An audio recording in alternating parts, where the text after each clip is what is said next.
17-year-old Ethan Walker entered the courtroom with a smirk that made every heart freeze. He leaned back in his chair, whispering jokes to his lawyers and rolling his eyes as the prosecution detailed the final moments of his best friend's life. He laughed at the family of the man he had murdered as if the entire trial were a joke, a minor inconvenience in his teenage life. He believed his age would be his shield and that the legal system was a game he had already won. But the most damning voice in that room wasn't the judges. It was the cold, hard evidence he thought he'd destroyed. He didn't know his sentence was already written in stone. Stories like this remind us that justice always finds its way, no matter how much the guilty might smile in the face of tragedy. And if you believe in true accountability and that no one is above the law, subscribe now and tell us what you think in the comments below. This is how it all began. The silence in the courtroom was heavy, thick with the scent of old wood and the suppressed grief of a family looking for answers. Ethan Walker didn't look like a killer.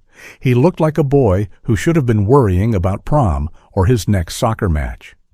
But as the bailiff adjusted his shackles, the metallic clink served as a rhythmic reminder of the violence that had brought everyone to this room. Across the aisle, the parents of his victim sat hunched over, their faces etched with a pain that no verdict could ever truly heal. They watched the boy they had once welcomed into their home as a second son, only to see him sneering back at them with a terrifying lack of remorse. Though the arrogance was palpable, a thick veil of denial that Ethan wore like a suit of armor. He was convinced that he was the smartest person in the building, and for a few fleeting moments, he actually believed he would walk out of those double doors a free man. He had no idea that the walls were already closing in. The courtroom was a chamber of heavy silence, broken only by the rhythmic shuffle of legal pads and the distant mechanical hum of the overhead fluorescent lights. It was an environment designed for gravity, for the somber weighing of a human life, yet in the center of it all sat an anomaly. 17-year-old Ethan Walker stood in his silver shackles, the metal clinking against the wood of the defense table as he shifted his weight. But he wasn't trembling, and he wasn't hanging his head in shame. Instead, he wore a thin, unmistakable smirk that seemed to defy the very walls around him. He leaned over to his attorney, whispering something that looked suspiciously like a joke, his shoulders shaking with a suppressed chuckle. To the gallery filled with grieving relatives, it was a display of chilling detachment. He looked at the family of his best friend, the boy he was accused of killing, and he didn't offer a glance of apology. He rolled his eyes as the prosecutor began to speak, as if the entire proceeding were a tedious lecture he was forced to attend. He believed, with the indestructible arrogance of youth, that nothing could truly touch him. In his mind, he was a protagonist in a story where the rules of the adult world simply didn't apply. He believed he was too young for the iron hand of real consequences, convinced that his age would act as a permanent get-out-of-jail-free card. To Ethan, this trial was nothing more than a performance, a stage where he could play the misunderstood rebel one last time. He watched the court reporter's fingers fly across the keys, his expression one of bored amusement, as if he were waiting for the punchline of a story everyone else had already heard. He whispered to his mother in the front row, a small, confident nod intended to reassure her that he was still in control. He had spent months crafting a narrative of innocence, and he was certain that his charm would outweigh the grim reality of the charges against him. But while Ethan played his games, the gears of justice were turning with a cold, mechanical precision he couldn't see. He had spent weeks convinced that he had outsmarted the world, and believing that he had successfully scrubbed the stains of that night from his life. He thought he was the only witness to the truth, a master of his own destiny. However, the prosecution wasn't relying on his confession or his character. They had the silent witnesses, the ones that don't lie and don't forget. There was high-definition camera footage from a neighbor's porch that told a story different from his own. There was a time-stamped text message that cut through his alibi like a knife through paper. Most damning of all, there was the microscopic presence of gunshot residue embedded in the fibers of his favorite hoodie sleeve, a detail he had overlooked in his haste to move on. The judge, a man with decades of experience reading the faces of the accused, watched Ethan carefully from behind the elevated bench. He saw the eye rolls, the muffled laughter, and the way the boy's fingers drummed impatiently on the table. There was no visible reaction from the bench, no immediate lecture on decorum, but the observation was being recorded in the silent ledger of the court's memory. The law has a specific kind of weight, a gravity that pulls harder the more one tries to float above it. Ethan felt light now, buoyed by the delusion of his own invincibility, but the atmosphere in the room was beginning to change. The air felt charged, as if a storm were breaking just outside the courtroom doors. Before this story reached its final chapter, that weight would fall, and it would fall with a force that no amount of teenage bravado could withstand. Before the smirk became his permanent mask, and before the handcuffs became his only jewelry, there was a different reality. Before the gavel had even been polished for this trial, there were two boys who were once considered inseparable. They grew up in the same sun-drenched neighborhood, shared the same dreams, and spent their summers planning futures that seemed limitless. They were the kind of friends people described as brothers by choice, two halves of a whole who knew each other's secrets and fears. To the outside world, their bond was the gold standard of childhood friendship, built on a foundation of years of shared laughter and loyalty. They were fixtures in each other's homes, welcomed at dinner tables, and included in family vacations as if they shared the same bloodline. Now that bond had been shattered into 1,000 jagged pieces. One of those boys was now resting in a quiet plot of land on the edge of town, his voice silenced forever by a single moment of inexplicable violence. The other was standing in the center of a criminal trial, his hands bound by cold steel and his heart seemingly hardened into something unrecognizable. The contrast was a physical ache in the room, the empty space where a vibrant 16-year-old should have been, versus the defiant presence of the boy who had allegedly sent him there. Only one of them truly knew what had happened in those final frantic seconds of their friendship. Only one of them held the truth of why a lifelong bond ended in a flash of gunpowder and a betrayal that defied logic. The prosecution moved to enter the first set of photographs into evidence, and the room held its breath. As the images appeared on the monitors showing the mundane setting of a suburban tragedy, Ethan's smirk flickered for a fraction of a second, then returned, wider and more defensive than before. It was a shield against the reality he refused to acknowledge, a desperate attempt to maintain the illusion of his own power. He looked at the screen and then back at the jury, his eyes searching for a sympathetic face, but he found only stony silence. The evidence was starting to pile up, piece by piece, building a wall between Ethan and the world he thought he could manipulate. The image of that lingering smirk remained burned into the minds of everyone present, a visual echo of a soul that had lost its way. The setting for this tragedy wasn't a dark alley or a dangerous city center. It was a picture-perfect suburban subdivision where the biggest worry was usually the height of a neighbor's lawn.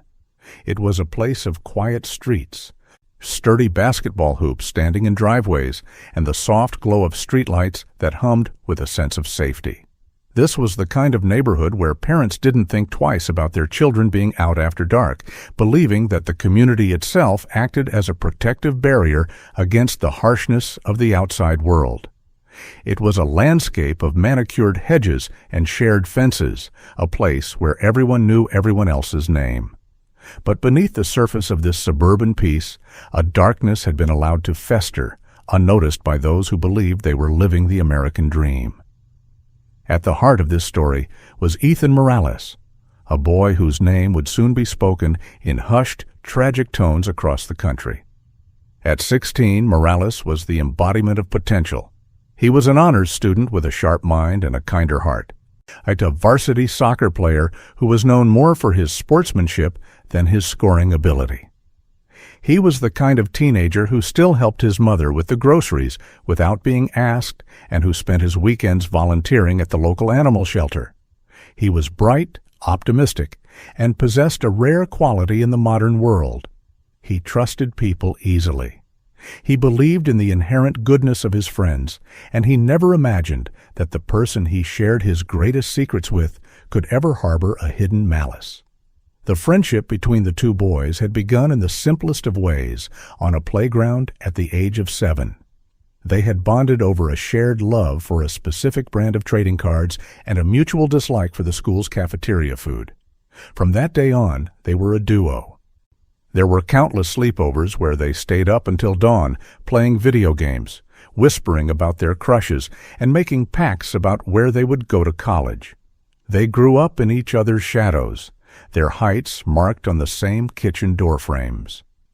To the families involved, they were two sides of the same coin, a partnership that everyone assumed would last a lifetime. They navigated the awkwardness of middle school and the pressures of high school together, always having each other's backs in the face of teenage drama. However, as they entered their mid-teens, a subtle and poisonous tension began to emerge in the shadows of their bond. It wasn't a sudden explosion of animosity, but rather a slow erosion of trust. Ethan Walker began to look at his friend not with affection, but with a growing sense of resentment. He watched as Morales excelled in his classes, receiving the praise of teachers and the admiration of their peers. He saw the way the soccer coach looked at Morales with pride, and he felt a bitter sting of jealousy. While Morales seemed to move through life with a natural grace, Walker felt himself struggling to keep up, his own insecurities manifesting as a need to dominate and diminish the person closest to him. Rumors began to circulate, small, petty things about stolen glances at a girlfriend and whispered comments behind backs, that Walker allowed to grow into a distorted version of reality. The morning of the final day began like any other in the Morales household. His mother, a woman who lived for her children's happiness, stood in the kitchen packing a lunch for her son. She remembered the way the light hit the counter as she tucked a small note of encouragement into his bag, a habit he often teased her for, but secretly cherished. She recalled the way he had kissed her cheek and promised to be home in time for dinner, his mind already focused on the upcoming soccer playoffs.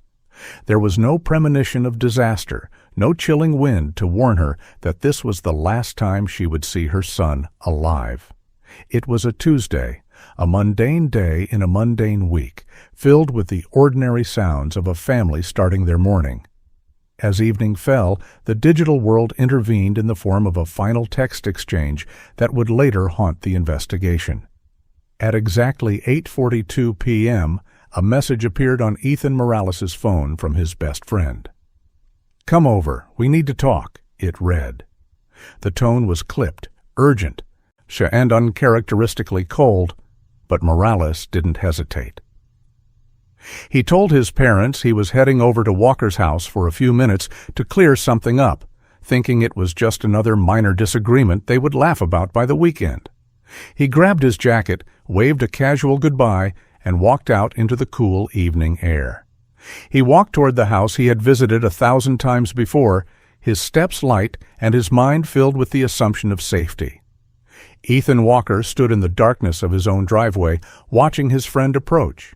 He had spent the last hour pacing, his mind a whirlpool of perceived slights and fueled by a narcissistic rage that demanded a resolution. He felt a strange, intoxicating sense of power as he watched Morales walk into the trap he had unknowingly set. Walker believed that he was finally going to take back the control he felt he had lost, that he was going to prove once and for all who the superior person truly was. He was convinced that his plan was flawless and that he was too clever to ever be caught in the web of his own making. He watched as Ethan Morales stepped into the pool of light under the porch, a smile of greeting already forming on his face, completely unaware that he was walking into the final moments of his life. The air in the driveway was unnervingly still as Ethan Morales stepped into the pool of light. He had expected a quick conversation, perhaps a debate about a video game, or a clarification about a rumor. But the atmosphere he encountered was heavy with a tension he couldn't name.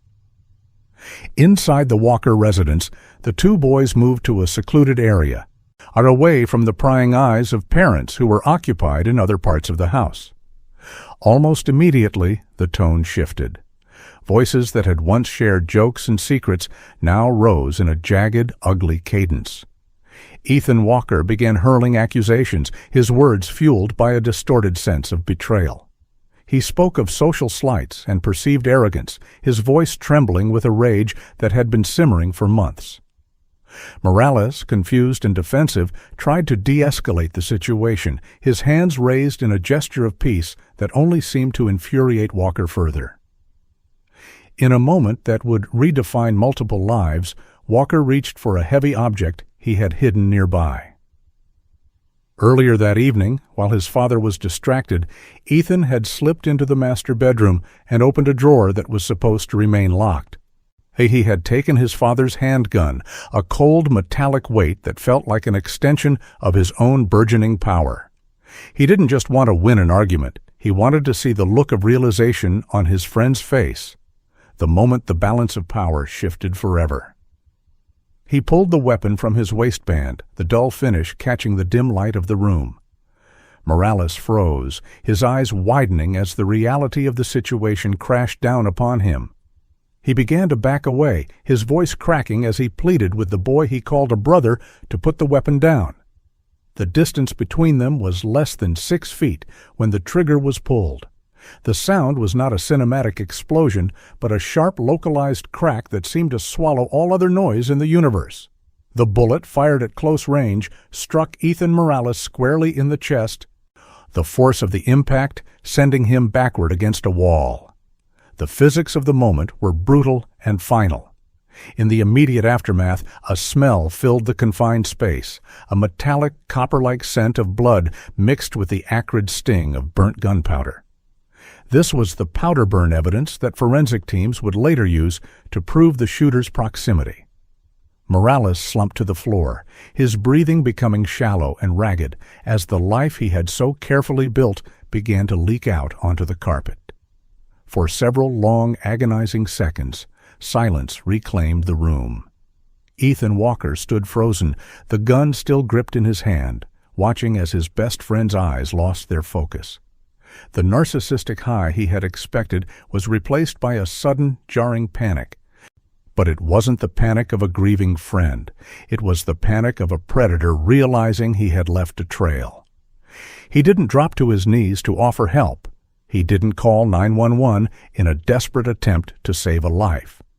Instead, his mind began to race through the logistics of erasure.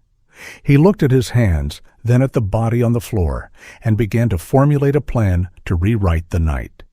He felt a cold, calculated detachment take over, a psychological shielding that allowed him to treat his best friend like a problem to be solved rather than a human being to be mourned. He moved with a frantic, jerky energy. He grabbed Morales' phone from the floor, his fingers shaking as he navigated the lock screen to delete the very messages that had lured him there. He then retreated to the backyard, where a small fire pit sat cold and dark. He doused a few logs in lighter fluid and tossed in the hoodie he had been wearing, the one he feared might be stained with more than just sweat. He watched the flames lick at the fabric, believing that the fire would consume his guilt and his evidence in one stroke.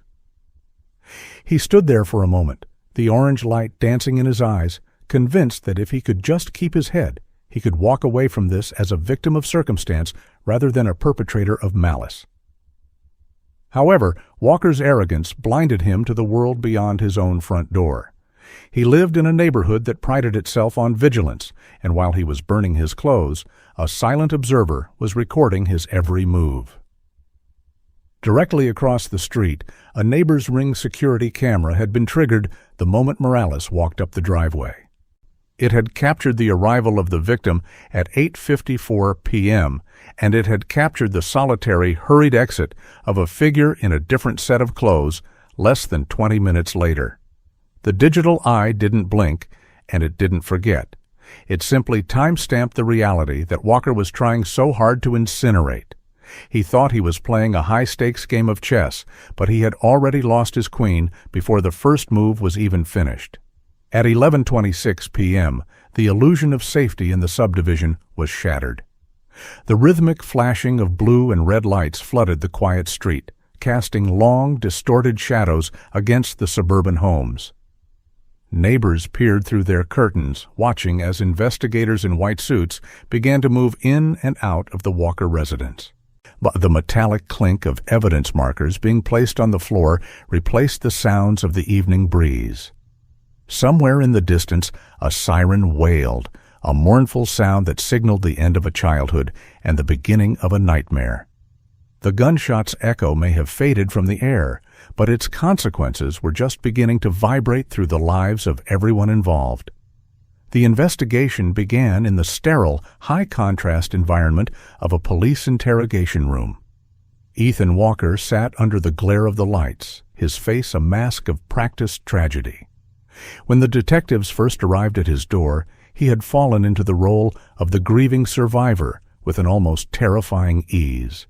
He had squeezed out tears, on his voice breaking as he described how his best friend had been attacked by a mysterious intruder or perhaps had been playing with a gun he'd found. However, when the 911 call he had eventually placed was played back for the lead investigator, something felt off. His voice on the recording was too calm, his descriptions of the accident too rehearsed.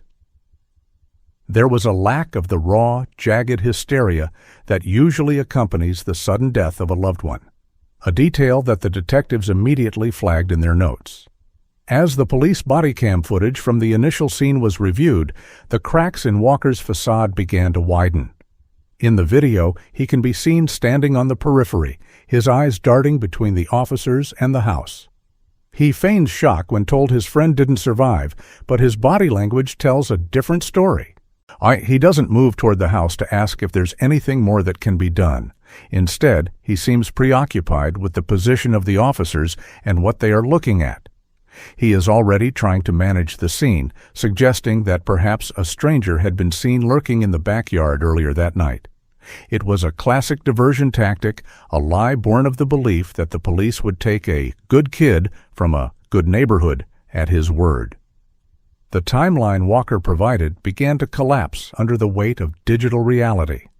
He claimed the two had been watching movies and that Morales had left around 9:30 p.m., but the neighbor's camera told a different story. The forensic download of his own phone was even more damaging. Although he thought he had deleted the messages, digital forensics is a persistent beast. Tech experts were able to retrieve a string of deleted texts from earlier that afternoon, revealing a conversation filled with hostility. One final unsent draft in his notes app read simply, "You ruined everything." It wasn't the language of a friend. It was the language of a person who had reached a breaking point. The narrative of a tragic accident was being replaced by a much darker story of premeditated intent. The most physical evidence, however, was something Walker couldn't burn or delete. During a search of his room, investigators found a laundry basket tucked deep in the back of his closet. Inside was a pair of jeans he had tried to hide. Under a microscope, the fabric revealed more than just dirt. It contained microscopic spheres of lead, barium, and antimony, the chemical signature of gunshot residue. It was located exactly where it would be if someone had fired a handgun at waist height. This was the smoking gun of the forensic world, a silent witness that placed the weapon in his hands at the moment of discharge. The good kid was now a prime suspect, and the evidence was speaking louder than his practiced lies. As the motive began to emerge, the detectives realized this wasn't a random act of violence, but a calculated execution born of a fragile ego.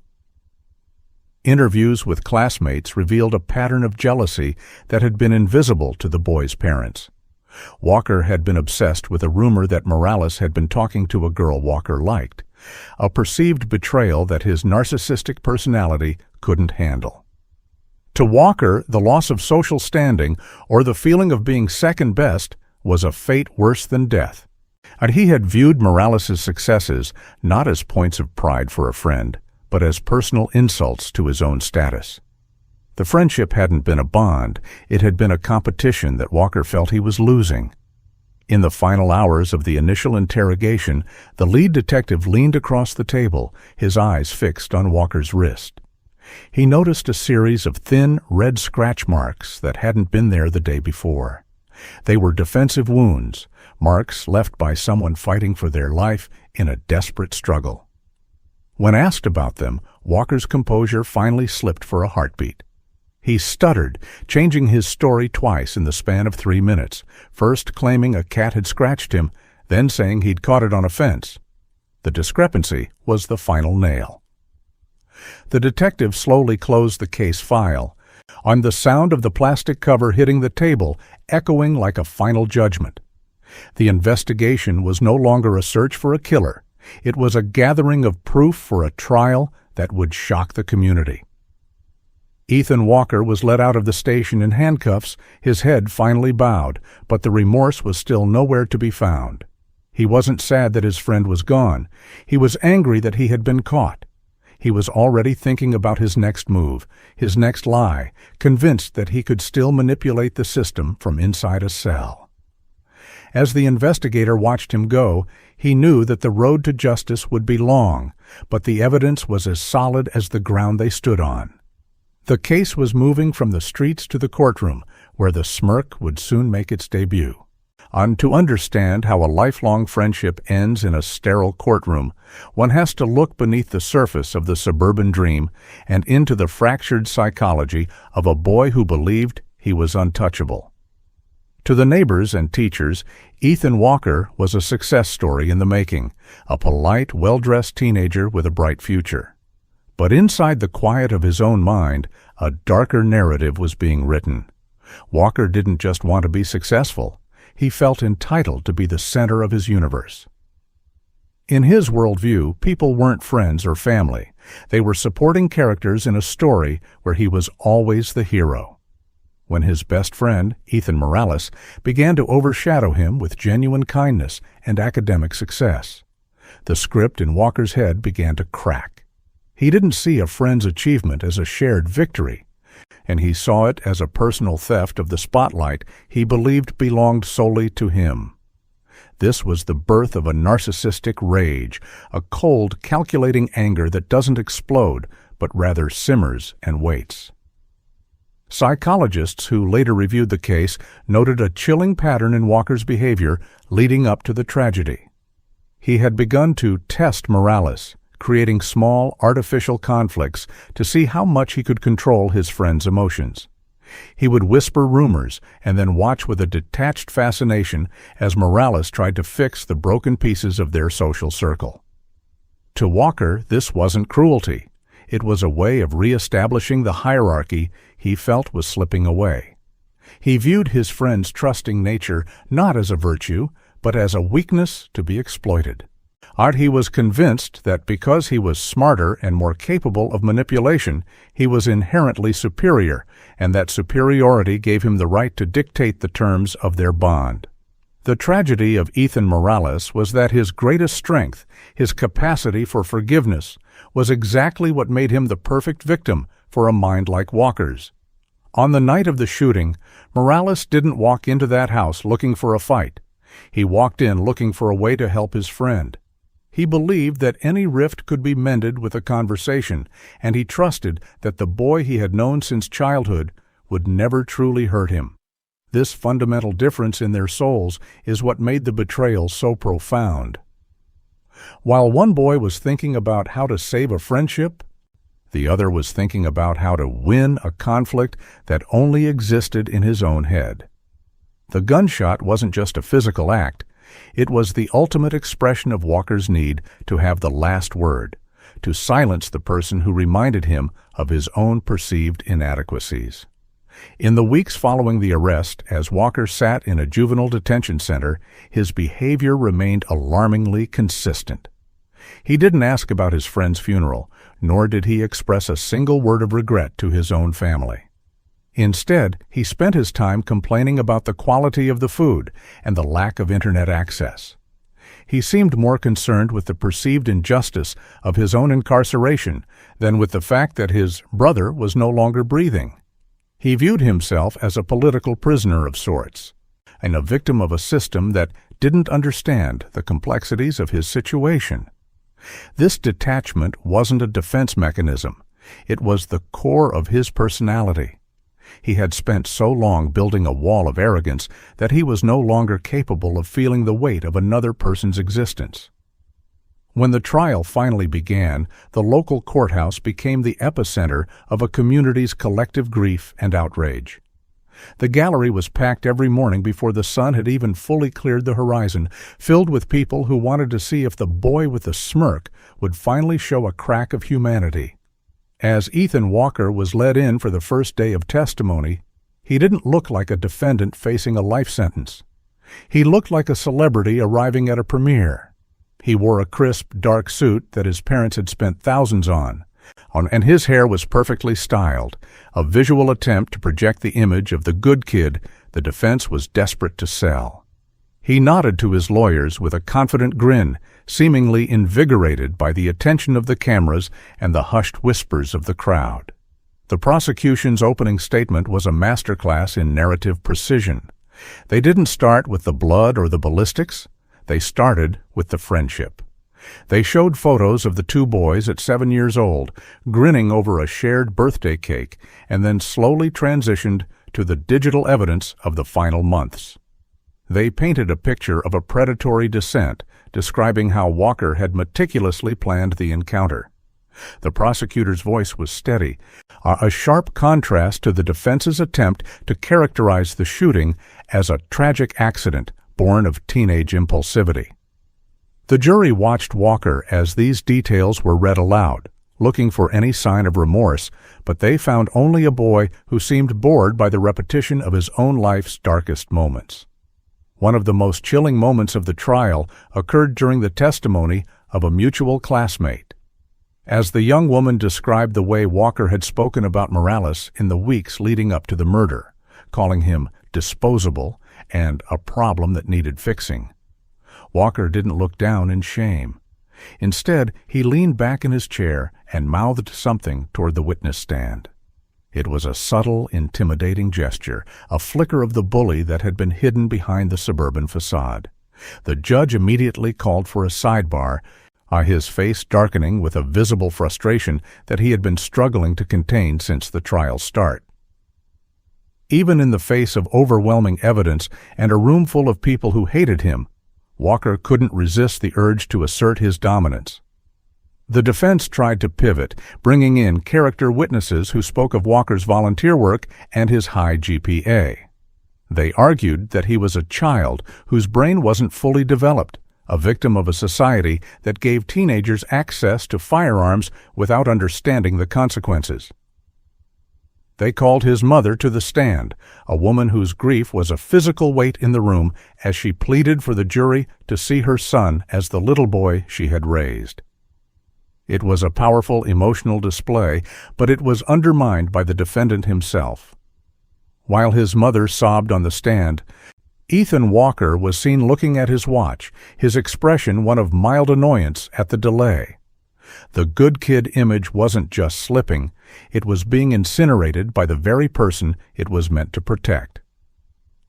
As the first week of the trial drew to a close, the atmosphere in the courtroom had shifted from curiosity to a heavy, righteous anger. The evidence was no longer just a collection of facts. It was a wall of truth that was slowly closing in on the defense table. The jury had seen the photos, heard the texts, and watched the defendant's every smirk and eye roll. They were beginning to realize that they weren't just judging a crime. They were judging a soul that seemed to have no room for anyone but itself. Or the prosecution prepared to call their star witness, the forensic pathologist who would detail the final seconds of Ethan Morales' life. And the room went silent in anticipation of the truth that no lawyer could spin. The monitors in the courtroom flickered to life, displaying the sterile, high-resolution images of the forensic evidence. The lead investigator returned to the stand, his demeanor professional and unyielding. He walked the jury through the reconstruction of the crime, using a 3D model that showed exactly where both boys were standing at the moment of the shot. The model proved what the prosecution had argued all along. This wasn't a struggle over a gun, and it wasn't an accidental discharge from across the room. The trajectory of the bullet was a straight line of intent, fired from a height and angle that suggested a deliberate execution. The room was so quiet that the clicking of the investigator's laser pointer sounded like a hammer hitting an anvil. Then came the digital evidence montage, a sequence of slides that laid bare the secret life Ethan Walker had been living online. While he was pretending to be the supportive friend, he was active in several online forums where he discussed removing obstacles and asserting power. He had searched for the legal penalties for minors in murder cases 3 days before the shooting, a detail that sent a collective shiver through the gallery. This wasn't the behavior of a panicked child. This was the behavior of a person who was weighing the cost of a human life against the inconvenience of a prison sentence. The premeditation box was no longer just a legal requirement. It was a proven fact written in the glowing pixels of his own search history. The most devastating piece of evidence, however, was an audio recording that had been recovered from a smart home device in the Walker residence. The device had been triggered by the loud noise of the argument and had captured the 30 seconds leading up to the shot and the 60 seconds after. The jury wore headphones, their faces turning pale as they listened to the reality of that night. They heard Ethan Morales' voice, not angry, but terrified, begging his friend to just talk about this tomorrow. And then they heard the voice of Ethan Walker. It wasn't the voice of a scared teenager. It was a voice of cold, crystalline calm as he uttered a final, but 3-word sentence before the roar of the gun. No more tomorrow. The recording continued after the shot, capturing the sound of Walker's footsteps as he walked away from his dying friend.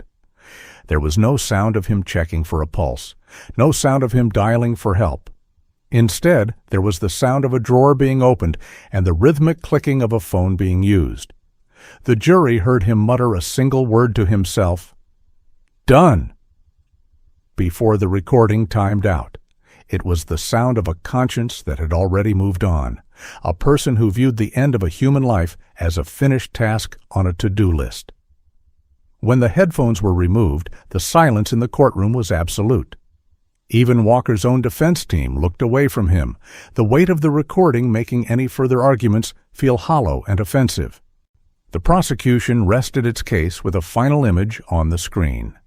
A photo of Ethan Morales' soccer jersey, folded neatly on his bed by a mother who was still waiting for him to come home. It was a reminder of the life that had been stolen, the future that had been erased by the boy sitting at the defense table. The smirk was finally gone, replaced by a look of sharp, cornered desperation as Walker realized that the game was over. He looked at the jury, but their eyes were fixed on the evidence, on the truth that he had tried so hard to bury. The trial was moving toward its conclusion, and the only thing left was the verdict that would determine if the law still held meaning in the face of such a profound betrayal. The jury was out for less than 4 hours, a remarkably short time for a first-degree murder trial.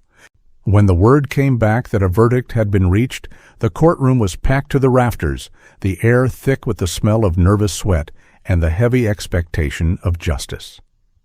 Ethan Walker stood as the jury filed in, his chin held high in one last attempt at defiance, but his hands were shaking so violently that he had to grip the edge of the table. He looked at the jury foreperson, a woman who had spent the last 2 weeks looking at him with a mixture of pity and horror.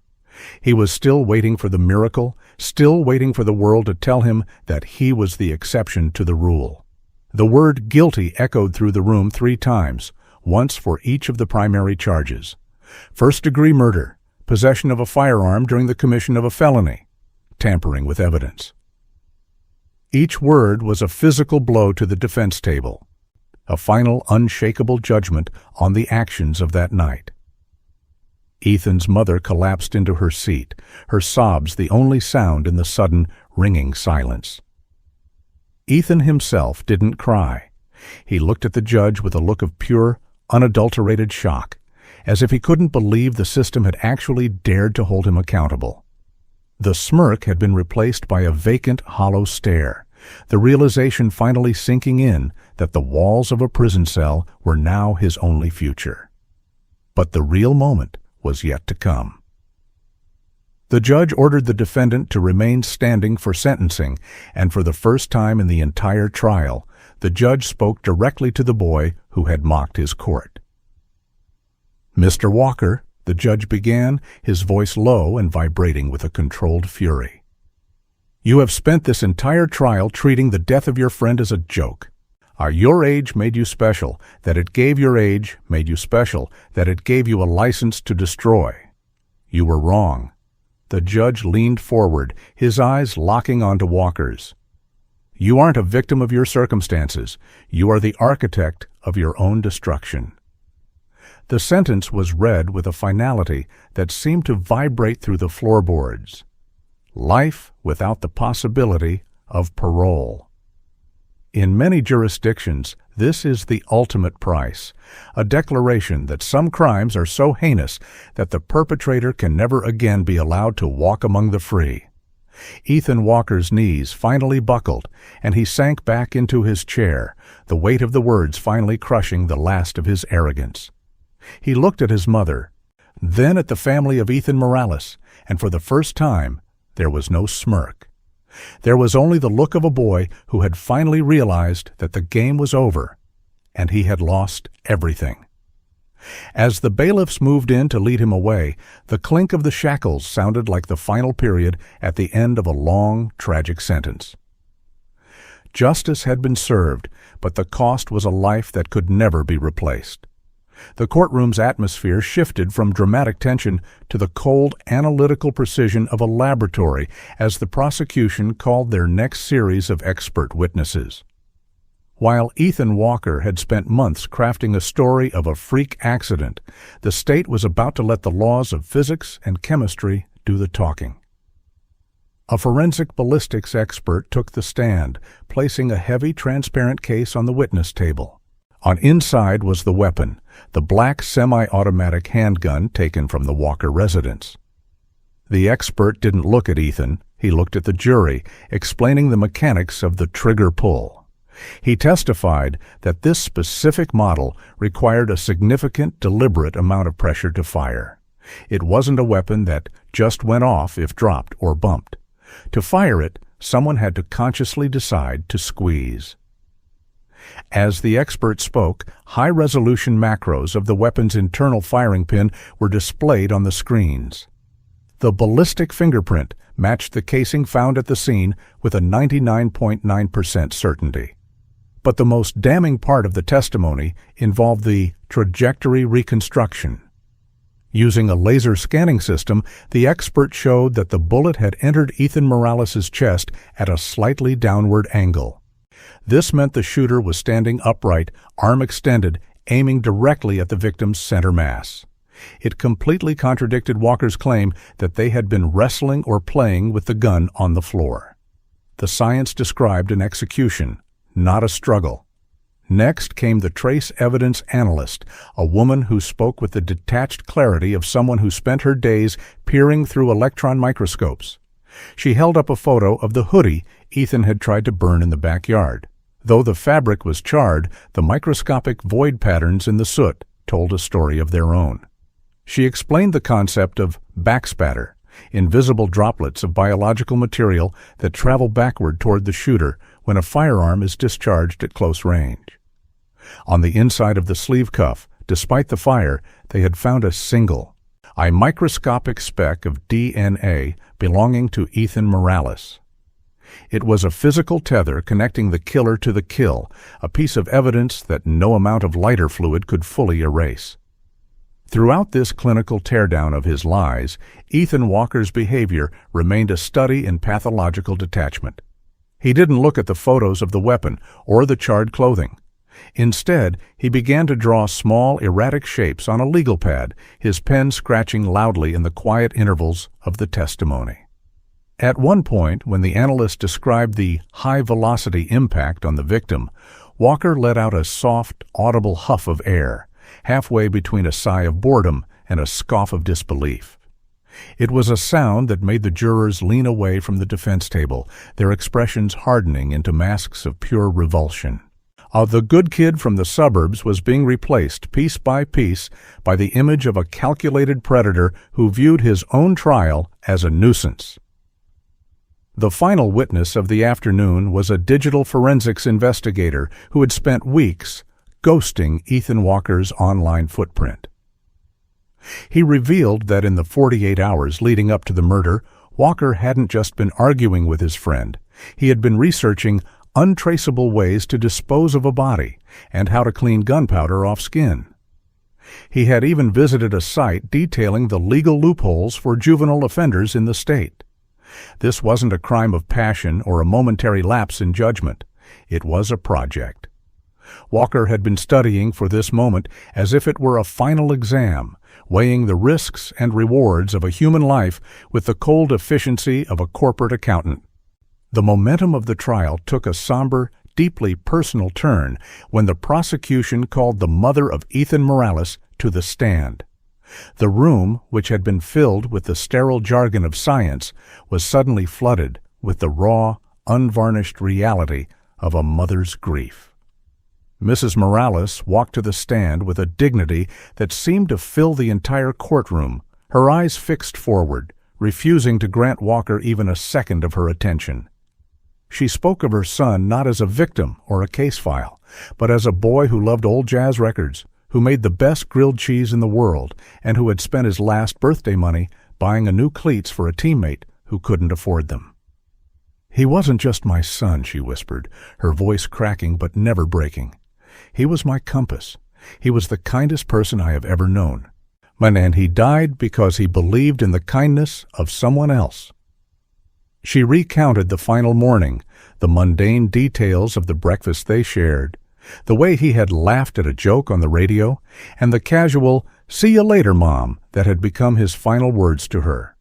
She described the hollow silence of their home now, the way she still accidentally makes 4 plates for dinner before remembering that one chair will always be empty. It was a testimony of love and loss that left several members of the jury visibly wiping away tears. As his mother spoke, the cameras panned to Ethan Walker. This was the moment where even the most hardened defendants usually show a flicker of humanity, a downward glance or a momentary slump of the shoulders. But Walker did the opposite. He sat bolt upright, his jaw set in a hard line of annoyance. He stared at the ceiling, his fingers tapping a rhythmic beat on the table, as if he were waiting for a long-winded teacher to finish a lecture. When Mrs. Morales described the moment she was told her son was gone, Walker looked over at his own mother in the gallery and offered a small, knowing smirk, as if they were both in on a secret joke about the drama unfolding on the stand. This display of utter lack of empathy was the turning point for many in the room.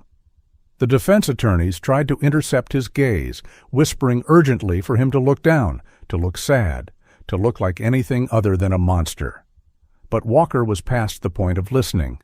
He was convinced that his brilliance would eventually be recognized, that the jury would see his detachment as a sign of strength or coolness under pressure. He didn't realize that every smirk was a nail in the coffin of his freedom. He was so wrapped up in his own narrative of superiority that he couldn't see the disgust reflecting back at him from 12 pairs of eyes in the jury box. The prosecution ended the day by playing a video that had been found on the victim's phone, a vlog Ethan Morales had recorded just a week before his death. In the video, Morales is seen laughing with a group of friends, including a brief glimpse of Walker in the background. Morales is talking about his dreams for the future, about going to college and becoming a physical therapist so he could help people get back on their feet. The vibrant, breathing reality of the boy on the screen was a devastating contrast to the cold, shackled figure at the defense table. The video cut to black. And the silence that followed was the heaviest the courtroom had ever felt. The trial was no longer just about a crime. It was about the collision of two fundamentally different souls, one that lived to build and one that lived to destroy. As the trial moved into its second week, the defense team began their uphill battle to humanize a defendant who seemed determined to sabotage his own case. Their strategy was twofold. First, to paint Ethan Walker as a victim of a sudden psychological break, and second, to attack the character of the investigation itself. They called a series of character witnesses, old coaches and family friends who spoke of the polite, quiet boy they thought they knew. But these testimonies felt hollow, like descriptions of a ghost that no longer existed. Under cross-examination, each witness admitted that they hadn't spent any significant time with Walker in the 6 months leading up to the murder, a period when his descent into narcissism had accelerated. The defense then brought in their own psychological expert, a man who argued that Walker suffered from an undiagnosed personality disorder exacerbated by the pressures of suburban expectations. He spoke of dissociative episodes and impulse control issues, attempting to provide a medical label for the coldness the jury had seen with their own eyes. But the expert's testimony crumbled when the prosecutor asked a single, pointed question. In your professional opinion, does a dissociative episode usually involve 3 days of premeditated research into legal loopholes and gunpowder removal? The expert stammered, his eyes darting to the defense table, and the medical defense was effectively dead on arrival. In a final, desperate move, the defense suggested that Ethan Morales had been the aggressor, that a secret rivalry had turned violent, and Walker had acted in a panic of self-defense. They produced a single social media post from months earlier where Morales had joked about beating Walker at everything. It was a pathetic attempt to smear a dead boy's character, and it backfired spectacularly. The gallery hissed as the defense lawyer tried to twist a friendly joke into a threat of violence. The judge had to gavel the room into silence, his face a mask of disappointment. Even the defense team seemed to realize they were grasping at straws that had already been burned. Throughout this desperate maneuvering, Ethan Walker remained the most unhelpful person in the room. He seemed to find the defense's psychological break theory insulting to his intelligence. He wanted to be seen as a master strategist, not a broken child.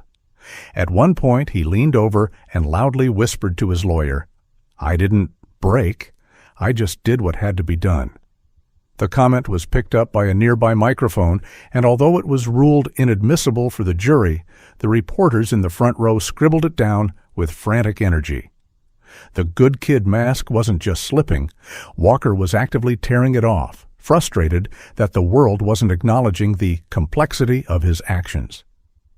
The defense rested its case with a final pleading closing argument that focused on mercy for a young life. They talked about the tragedy of having 2 lives ruined instead of 1, and they begged the jury to consider Walker's age as a mitigating factor. But as the lawyer spoke of ruined lives, Walker was seen looking at a sketch he had made on his legal pad, a drawing of a crown. He was still the king of his own world, even as the walls were closing in. The jury was dismissed to begin their deliberations, leaving the courtroom in a state of suspended animation. The fate of the boy with the smirk was finally out of his hands and into the hands of a community that had seen enough. The hours of deliberation felt like days. The hallways of the courthouse were lined with news crews and curious onlookers, all waiting for the smoke to rise from the jury room. Inside, the 12 men and women were grappling not with the who or the how, the evidence had made that clear, but with the why. They passed around the photos of the crime scene, the printouts of the text messages, and the transcript of the 911 call. They discussed the smirk, the eye rolls, and the "No More Tomorrow" recording. The consensus was reached with a grim, somber speed. There was no room for reasonable doubt when the defendant had spent the entire trial confirming his own malice. When the bell finally rang, signaling that a verdict had been reached, a hush fell over the building. The families of both boys were escorted into the courtroom, sitting on opposite sides of a divide that would never be bridged. Ethan Morales' father held his wife's hand so tightly his knuckles were white. On the other side, Mom Walker's parents sat in a state of shock, their faces aged a decade in just 2 weeks. Ethan Walker was led in, his shackles clinking with every step. He looked at the jury, his expression one of bored expectation, as if he were waiting for an award he already knew he had won. The foreperson stood, her voice trembling slightly as she read the findings. On the charge of first-degree premeditated murder, we find the defendant, Ethan Walker, guilty. A collective gasp went through the room, not of surprise, but of relief. The word guilty was repeated for every secondary charge. Walker's reaction was a study in pure, unadulterated narcissism. He didn't cry. He didn't look at his parents. He simply turned to his lawyer and said, "They're idiots. They didn't get it." It was a final, a chilling confirmation that even at the moment of his ultimate defeat, he still believed he was the smartest person in the room. The sentencing phase followed immediately, as the judge had no intention of letting this linger. He invited the Morales family to give their final impact statements. Ethan's father stood, his voice a low rumble of grief. "You didn't just kill my son," he said, looking Walker directly in the eye for the first time. "You killed the person I was supposed to grow old with. You killed the future father of my grandchildren. You are a void where a human being should be." Walker didn't look away, but he didn't look affected either. He stared at the man with a look of clinical curiosity, as if he were watching a documentary about a stranger. Then it was the judge's turn. He looked down at the 17-year-old before him, his face etched with a profound weariness. "Mr. Walker," he began, "I have seen many people in this chair over the years. I have seen people who were broken by poverty, by addiction, by trauma. But I have rarely seen someone who was broken by nothing more than their own ego. You had everything, a loving home, a bright future, and a friend who would have died for you. And you threw it all away for a smirk and a moment of perceived power." The judge paused, the silence in the room ringing. "The law provides for mercy for the young, but mercy is a gift for those who show remorse. You have shown none. Therefore, this court will show you none. The sentence of this court is life imprisonment without the possibility of parole." The words landed like a physical blow. For the first time, the smirk faltered.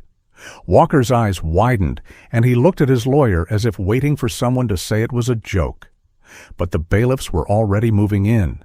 They didn't offer him a moment to say goodbye to his family. They gripped his arms and began to lead him toward the side door, the door that leads to the cells and eventually to the state penitentiary. As he reached the threshold, Walker turned back one last time, his eyes searching the gallery. He didn't find a single sympathetic face. He found only the cold, hard reality of a world that had finally said no to the boy who thought he could do anything. The door clicked shut, and the story of Ethan Walker moved from the front pages of the news to the silent, concrete reality of a life behind bars. Justice had been served, but the empty chair in the Morales home remained, a permanent monument to a friendship that deserved so much more than a smirk. The courtroom, once a crucible of tension and raw emotion, became a hollow shell after the verdict. For the Morales family, the pronouncement of guilty brought a fragile, fleeting sense of justice, but no peace. The absence of Ethan was a palpable presence, an empty chair at the dinner table, a silent phone, a bedroom frozen in time.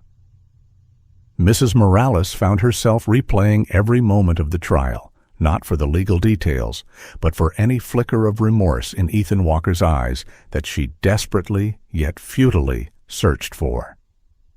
She longed for an apology, a sign that her son's life had meant something to the one who took it, but all she saw was the same cold indifference that had haunted her from the start. Mr. Morales, once a man of booming laughter, went home, but in the very core of their being home, but in the very core of their being. The community, too, felt the lingering ripple effect of the tragedy. Parents held their children a little closer, watched their friendships with a more scrutinizing eye, and questioned the suburban idol they once believed in. The story of Ethan Walker and Ethan Morales became a cautionary tale whispered in school hallways, a stark reminder that beneath the veneer of perfectly manicured lawns and prestigious schools, darkness could fester. Fundraisers were held in Morales's name, scholarships established, and a memorial bench placed in the local park, tangible efforts to keep his memory alive and to channel the collective sorrow into something meaningful. But the questions remained. How could this happen? What did they miss? And how do you ever truly heal from such a profound betrayal? Meanwhile, the Walker household became a fortress under siege. The media camped outside, neighbors avoided eye contact, and the once pristine reputation of the family was irrevocably stained. Ethan's parents, shattered by the reality of their son's actions and his subsequent incarceration, grappled with a different kind of grief, the loss of the child they thought they knew.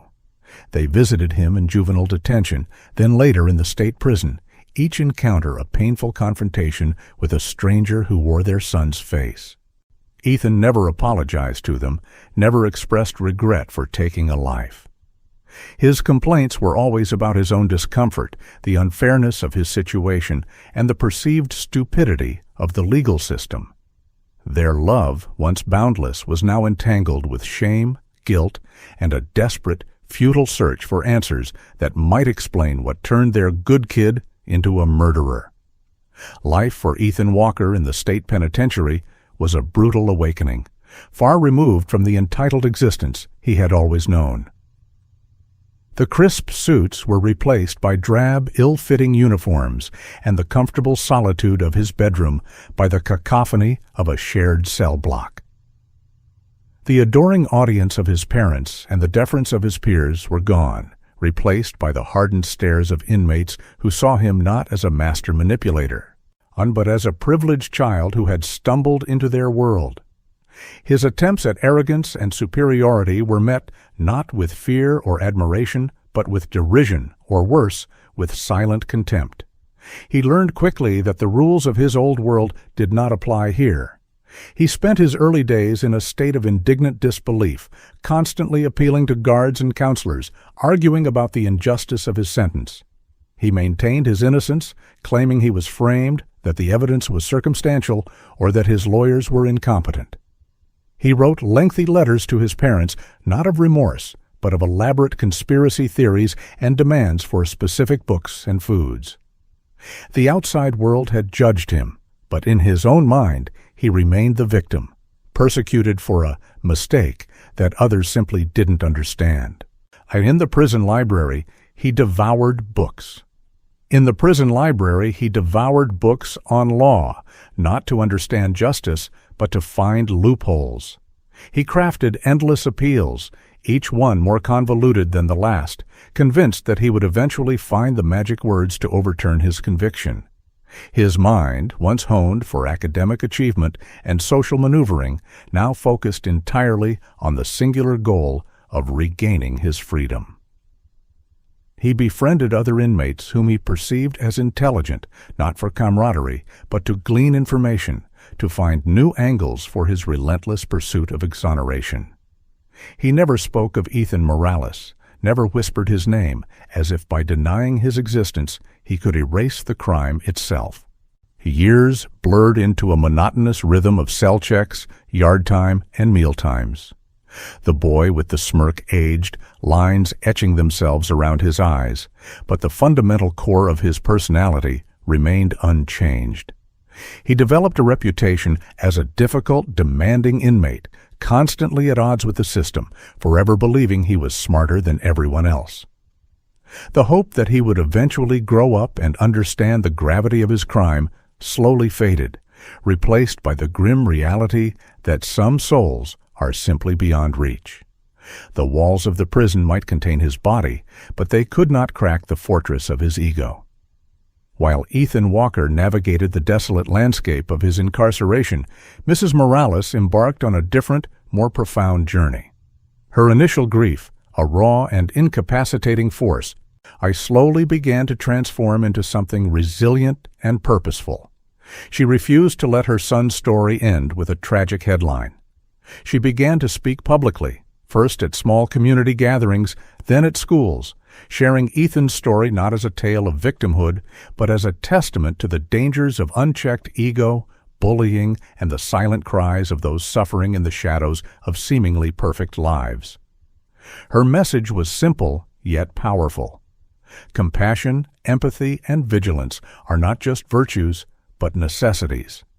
She founded Ethan's Legacy, a nonprofit organization dedicated to fostering healthy relationships among teenagers, promoting conflict resolution skills, and raising awareness about the psychological impact of social pressures. The organization provided workshops in schools, teaching students to recognize the signs of narcissistic behavior in themselves and others, and to understand the importance of seeking help when feelings of jealousy or resentment become overwhelming. She emphasized the importance of speaking up, of not letting perceived slights fester into something dangerous, and of valuing human connection above all else. Through her tireless advocacy, Mrs. Morales found a new purpose. Each speech, each workshop, each conversation was a way of keeping Ethan's spirit alive, of transforming her unbearable pain into a force for positive change.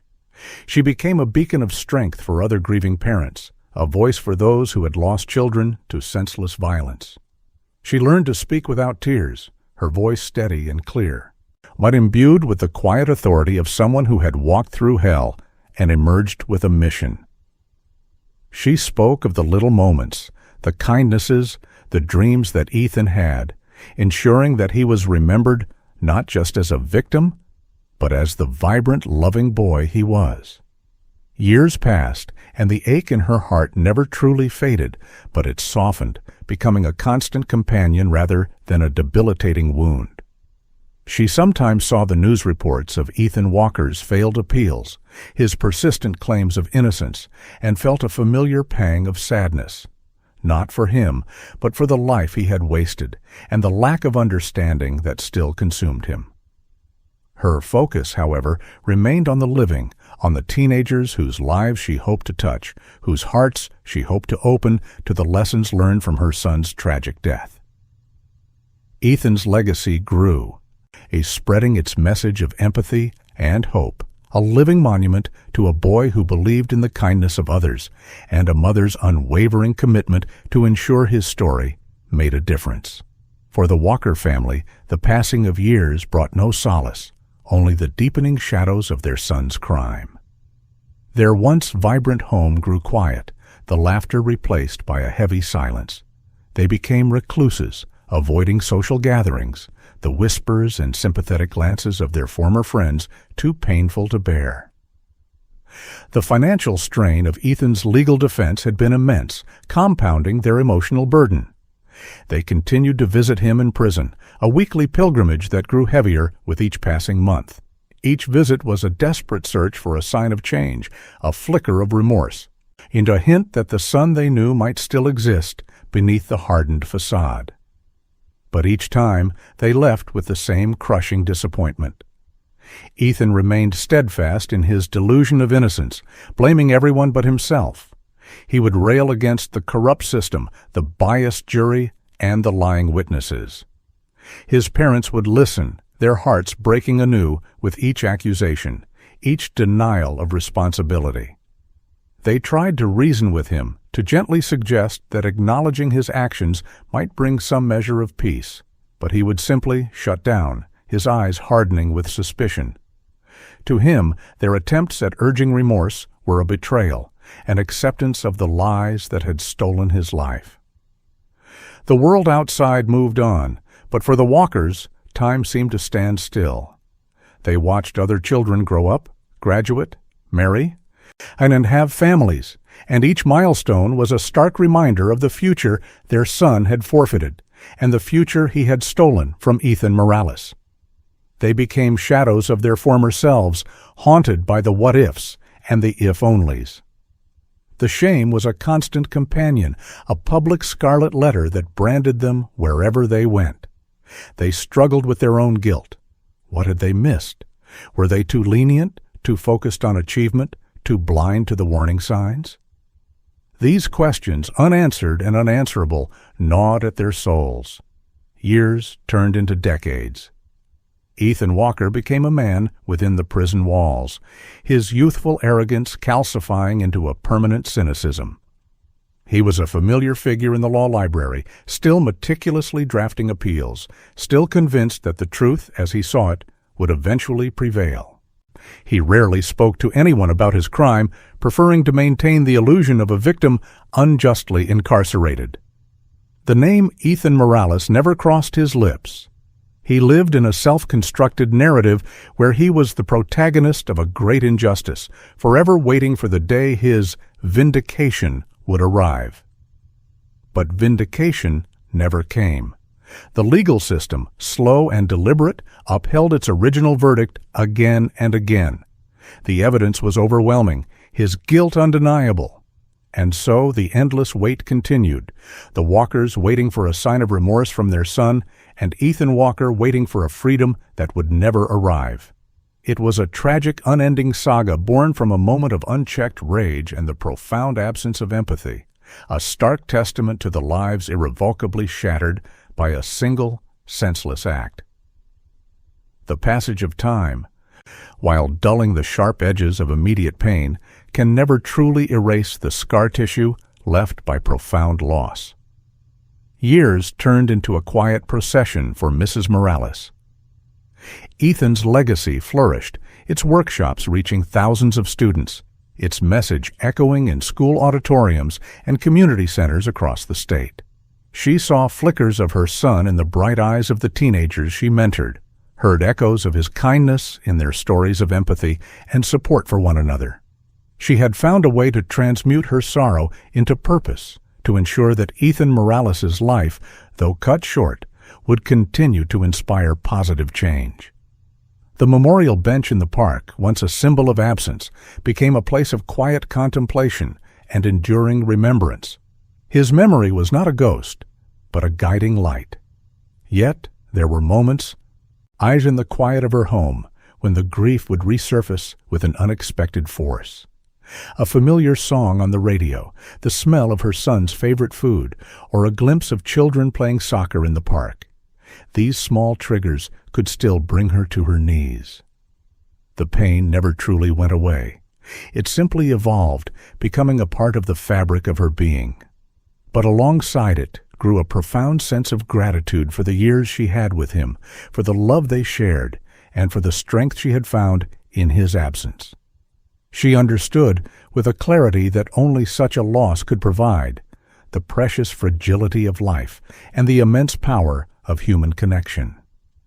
For Ethan Walker, the years merely reinforced his chosen reality. He became a fixture in the prison system, a man hardened not by insight or regret, but by the relentless pursuit of self-preservation and self-justification. His appeals, though meticulously drafted, were consistently denied. The legal system, slow and impersonal, had delivered its verdict, and it would not bend to his unyielding sense of grievance. He saw himself as a tragic hero, a victim of circumstance and the malicious intent of others, forever misunderstood. The name Ethan Morales remained unspoken, locked away in a chamber of his mind he refused to revisit, lest it shatter the carefully constructed delusion of his own innocence. His parents, now elderly and frail, continued their weekly visits, their faces etched with a sorrow that transcended time. Their hope had long since withered, replaced by a sense of duty, a silent acknowledgement of the unbreakable bond between parent and child. It no matter the transgression. They no longer spoke of the future, only of the present, of the fleeting moments they had with the man their son had become. They carried their grief with a quiet dignity, a living testament to the collateral damage of a single, devastating act. The story of Ethan Walker and Ethan Morales, once a sensational headline, slowly receded from the front pages, becoming a case study, a cautionary tale, a footnote in the annals of local crime. But its echoes continued to ripple through the lives it touched. It became a reminder that beneath the polished facades of success and promise, the human heart can harbor both profound darkness and incandescent light. It spoke to the fragility of trust, the devastating consequences of unchecked ego, and the enduring power of a mother's love. The final lesson, perhaps, was one of quiet resilience. While one life was irrevocably lost and another irrevocably confined, the spirit of those left behind continued to strive, to build, and to heal. The empty chair in the Morales home might always remain, but around it a legacy of empathy, awareness, and unwavering hope blossomed, ensuring that the kindness of Ethan Morales, though silenced too soon, would continue to speak volumes for generations to come.